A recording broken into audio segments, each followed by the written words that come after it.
Welcome to Kenton Teaches. Enjoy the video. You begin by signing into Browserstack and selecting the testing mode you need. Once signed in, pick Live for manual checks or Automate for scripted runs. This choice defines the next steps. Make sure to choose the exact OS, browser, and device combination that reproduces your target environment. You will also confirm account limits and local testing options. After those choices, launch the session. This creates a remote VM or device instance, so you can interact with the site immediately. Once the session exists, configure your test. For Automate, prepare capability JSON and point your test runner to Browserstack Hub. Make sure to include build and name tags so tests are traceable.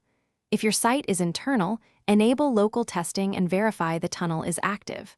Start the run, observe the live stream, and use the console and network logs to trace failures. While tests execute, capture screenshots or videos for later review, and annotate any intermittent behavior for reproduction steps. You wrap up by stopping sessions and exporting logs, videos, and screenshots for your bug reports. Once done, review recorded console errors and network traces to identify root causes. This helps you explain the how and why to developers. If tests fail unexpectedly, reproduce the issue locally, confirm local testing is active, and adjust capabilities like browser version or device orientation. One key troubleshooting tip: if sessions fail to start, restart the local testing tunnel and retry.